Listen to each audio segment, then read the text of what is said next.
pièce maîtresse des banquets antiques, le kilix est une coupe à boire. La scène qu'il nous livre représente un homme allongé. Il tient du bout de ses doigts un kilix. Il joue au kotabos. Ce jeu d'adresse consistait à projeter dans un geste précis et élégant les dernières gouttes de vin présentes dans sa coupe, dans un autre récipient, tout en formulant le nom de l'être convoité. Si la goutte atteignait sa cible, la soirée pouvait alors prendre une autre tournure. Même si aujourd'hui le kilix et le jeu du kotabos n'existent plus, vin et jeu font toujours bon ménage. Le jeu, c'est la façon dont on apprend le monde quand on est enfant. Le jeu, c'est une façon de se mettre dans un rôle pour apprendre quelque chose de nouveau. Le jeu, c'est ce qui permet de se comparer aux autres, d'apprendre aussi avec les autres, de respecter les règles, donc de se contenir. Dans le jeu, il y a toujours des règles qu'il faut respecter. Ça permet aussi d'être dans la compétition, d'avoir le plaisir de triompher. Mais ça permet surtout d'apprendre.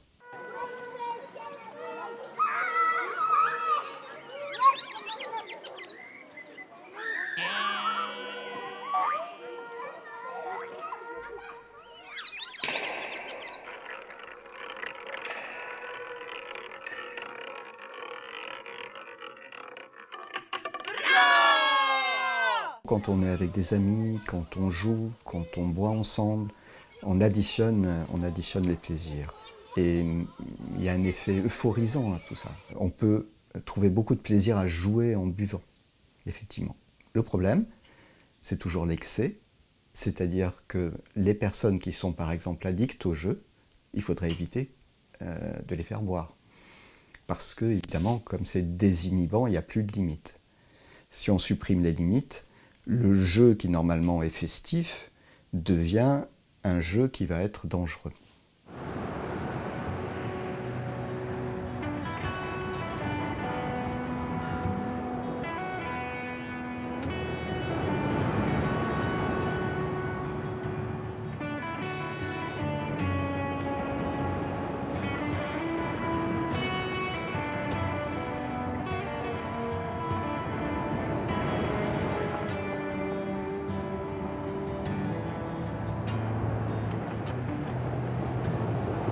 Ce que certaines sources semblent éclairer pour le début du XXe siècle, c'est que le jeu qui implique le vin ou l'alcool, en général, est un jeu quand il est surconsommation, il est sans doute destiné à faciliter, en pensée du moins, l'expression des timides, la quête de la révélation, la quête de qui es-tu véritablement, que peux-tu faire véritablement.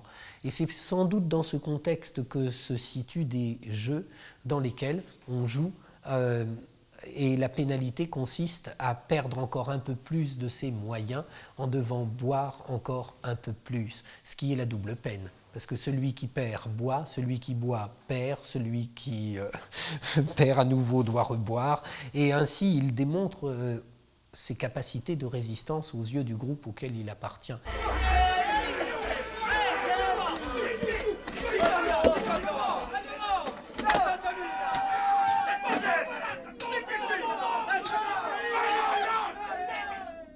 Ce que le jeu d'alcool ou le jeu de vin laissait entendre, c'est que vous alliez rire de celui qui serait le plus aviné.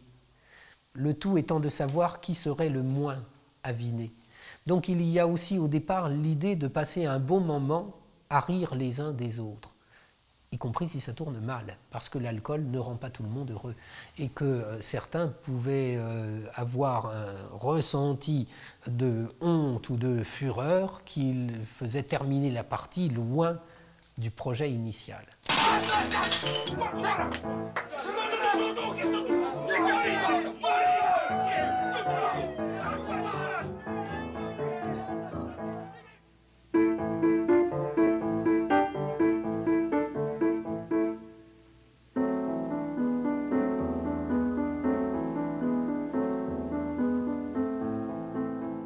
peut partir du jeu pour comprendre le vin. Et ça, c'est ce que j'essaye de faire dans mes activités, c'est que le jeu permet d'apprendre davantage. Voilà. Après, il y a 1000 manières d'aborder le vin par le jeu, hein. On peut jouer avec des arômes, des parfums, reconnaître les parfums, les familles d'arômes qui correspondent à certains cépages ou à certains environnements ou à certains stades de la vie du vin. Donc expliquer tout cela à travers le jeu des arômes où les gens se prêtent facilement à reconnaître le fruit, la fleur qui se cache derrière un parfum. On peut mieux comprendre aussi la dégustation, les tanins par exemple, c'est un mot que tout le monde connaît mais qui est difficile parfois à expliquer. Donc à travers là encore des vins plus ou moins tanniques, s'amuser à l'aveugle, à reconnaître le vin et débattre là-dessus, échanger là-dessus. C'est pour ça aussi que les jeux d'équipe sont très formateurs, parce que les gens échangent, mettent un vocabulaire, utilisent des mots qui sont globalement très formateurs et donc qui permettent d'apprendre, de mieux connaître. Et tout cela, une fois de plus, en s'amusant, donc par le divertissement.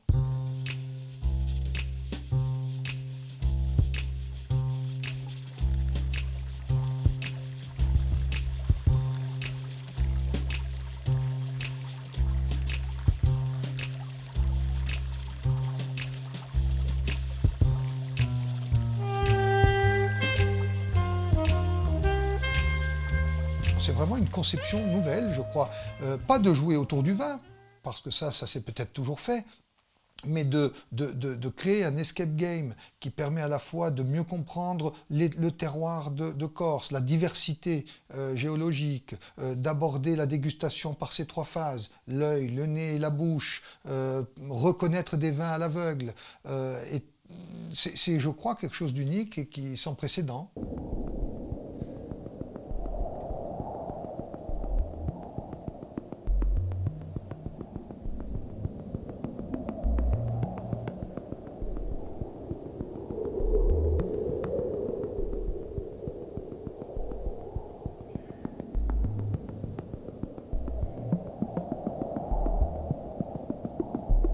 Pour ma part, je pense que le vin est plus un univers ludique que sérieux, bien qu'on le prenne au sérieux. Donc le vin est déjà un jeu en soi.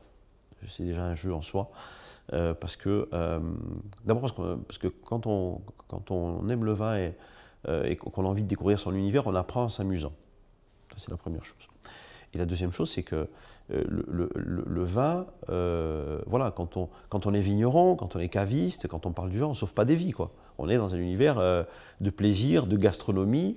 Alors le plaisir, le jeu, il y a des ponts qui peuvent être assez évidents à faire. Après, est-ce qu'il accompagne le quotidien dans les moments festifs? Ben, forcément. Le champagne en tant que vin de célébration, le petit ballon sur un comptoir, dans un troquet, la partie de cartes, oui. Le vin, c'est quelque chose qui aujourd'hui qui est un élément et un aliment du quotidien, mais de tous les quotidiens.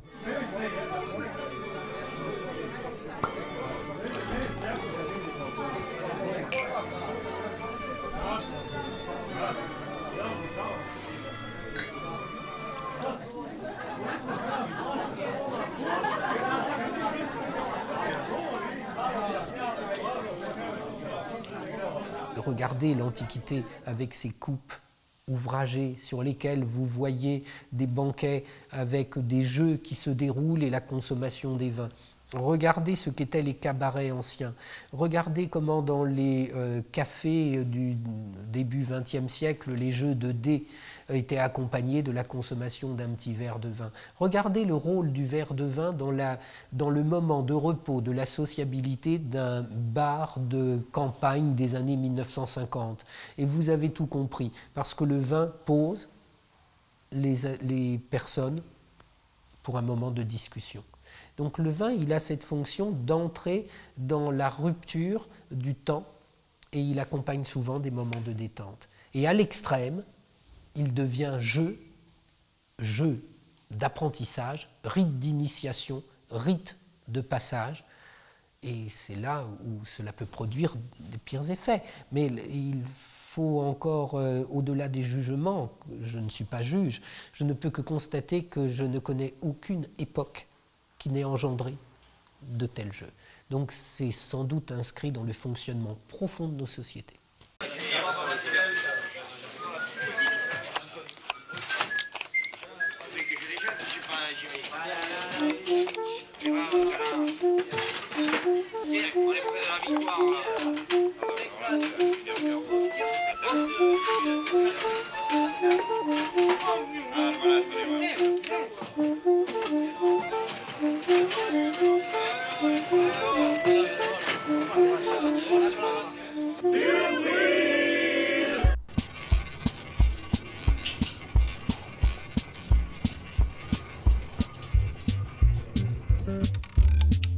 Thank you.